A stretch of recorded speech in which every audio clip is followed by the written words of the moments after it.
Hey guys, it's Susan from High Conflict U. Just trying to meet my goal of making some more videos. I promised that last time. So today I would actually like to talk to you about conflict management versus resolution.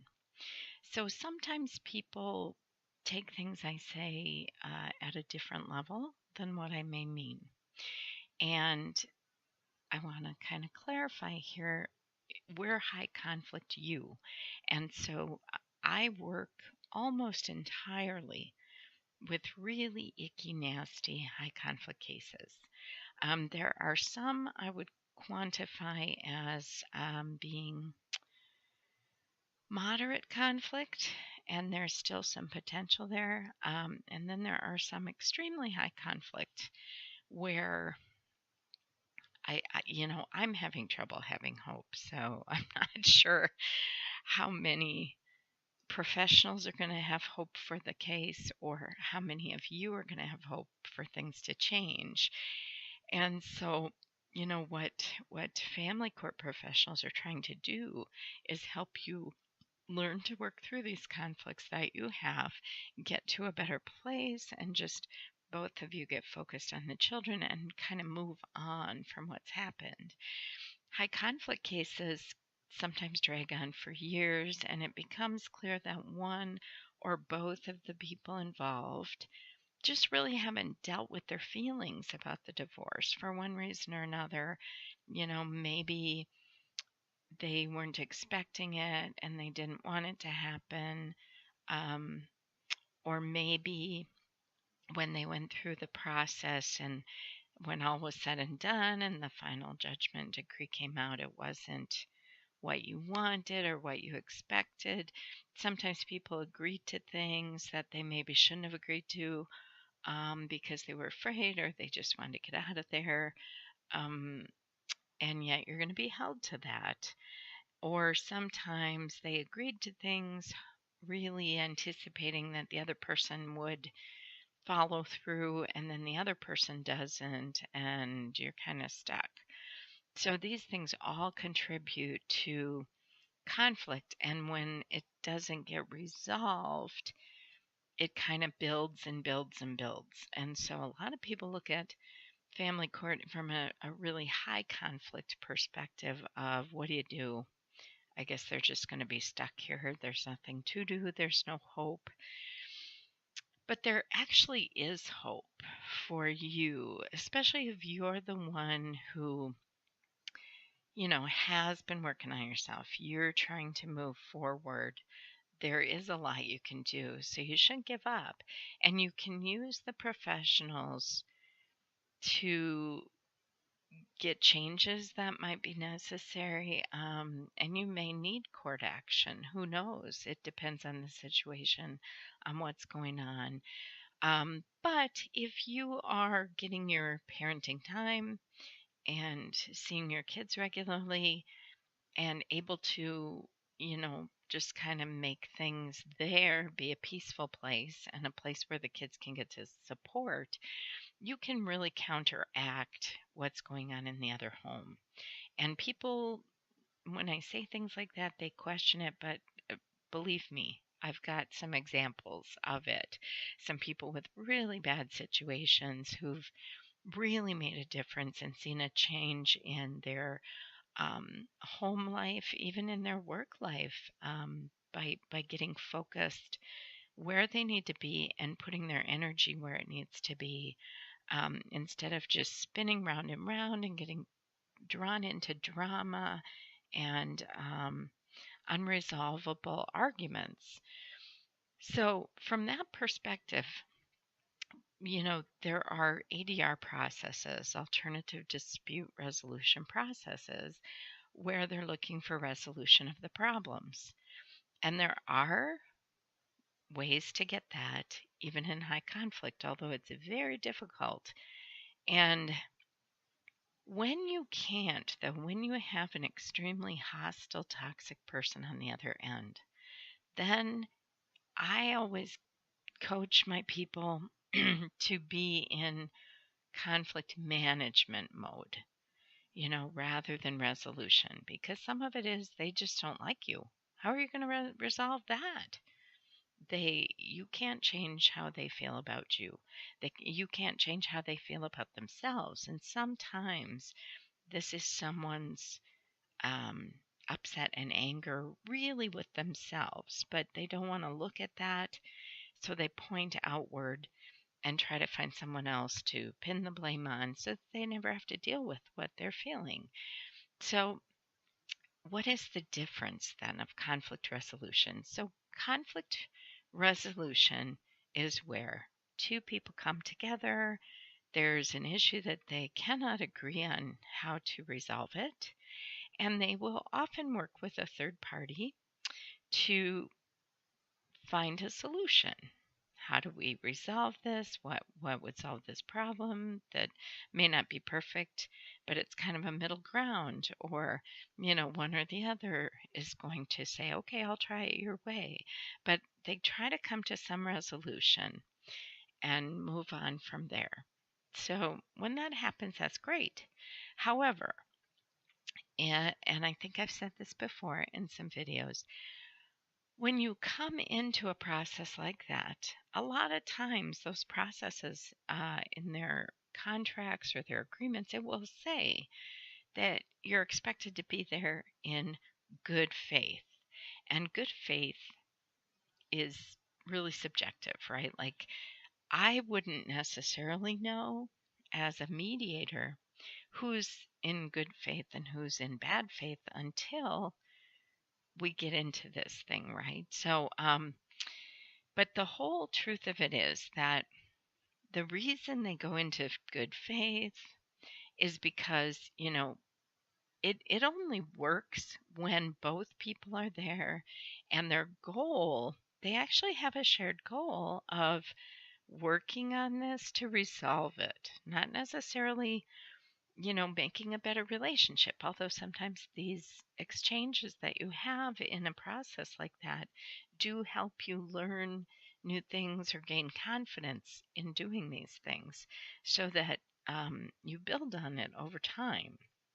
Um, but, if someone is there in bad faith, they're just there to um, be able to go off on the other person, tell them what they really think. Um, or just kind of play a game. Sometimes high conflict, there's a lot of game playing, or they're really not there to resolve anything. They are just there because the court order says this is how you're gonna resolve conflict, post decree or something like that. So those people go just to go through the motions. And then that's not both of you acting in good faith. And another thing, sometimes you get these really hostile people who just hate everybody. They hate the situation, they hate the professionals, they don't like anything we're trying to say. And they don't trust anybody. They don't trust you, they don't trust the mediator, or other professional. They just don't trust anyone. They don't trust their own lawyers a lot of times and don't want to hear simple truths. They want to destroy, harm, or they want to win. To them, it's a game and they have to win it. So, with those people, if you've ever heard this term, you can't negotiate with a terrorist, right? That's said on the news before. And it's really true when someone's goal has always been and continues to be to attack you, either lie to you, make false allegations, accuse you of all kinds of things that you didn't do, or twist things that happened into making it look like something that it wasn't, you really become skeptical of dealing with those people. So when that's what's going on, you have to kind of get into a place where, okay, I can't change that person. So this probably isn't going to resolve based on anything I do or anything anybody writes down on a piece of paper.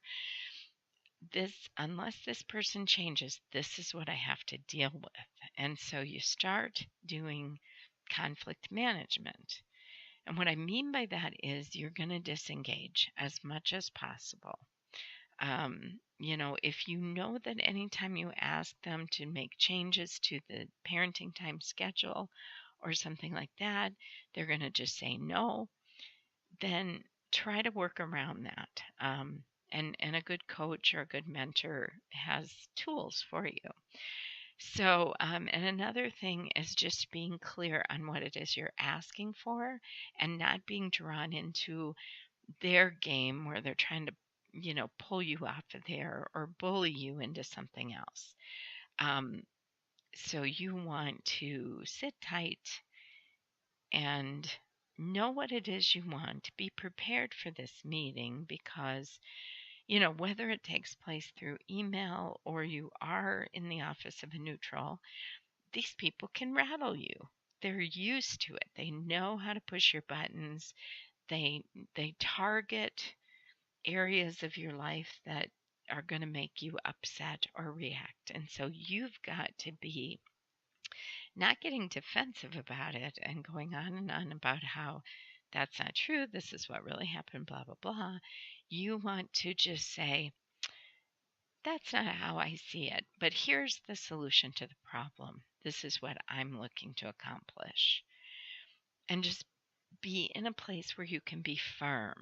So a lot of it has to do with building yourself up and getting yourself in a good place emotionally and just better able to deal with this, having a support system for you. And that's kind of what high conflict you were trying to do because it's hard. You feel like I'm all alone in this. I don't know anybody else who experiences this. And why is that person so crazy? And why do they try to make me look crazy?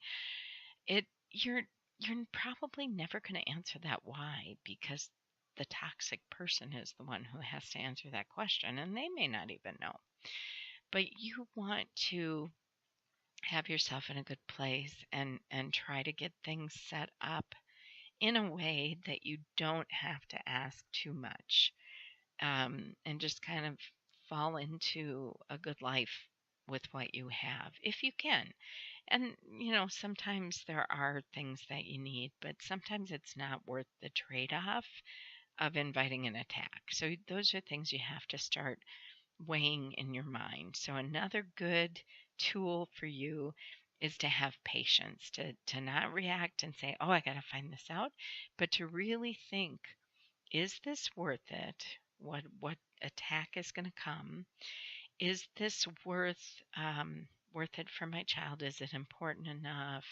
Can we work around this some other way? Maybe they're invited to a sleepover this weekend and it's the other parent's weekend and they'll say no. Maybe then you ask the invited child's parent or the child's parent who invited you to maybe change to a different weekend. Say, hey, this weekend doesn't work. Could we do another one? I mean, you have to deal with what it is you have to deal with. There's a reality of it. And if you have someone who's there to play blame games and attack and be hostile and very negative, you're not going to change them. The more you push them, the less likely they are to change. It's just that you'll deal with more attacks. And why bother with that? It's not worth it. So just keep in mind there is no magic fairy dust here that we can sprinkle. I wish there was. Wouldn't that be great? I love that. If there was magic fairy dust, I'd just open a drive-through fairy dust window and you could pay. I'll sprinkle my dust and change somebody and you can pay me and it'll be great. But it doesn't work that way because we're dealing with people of different personality types. And when you're in a high conflict situation, there's usually at least one of you, sometimes both, who is just not ready to be in a good place and isn't in a good enough place to resolve conflict. So the best you can do right now is to just simply manage it.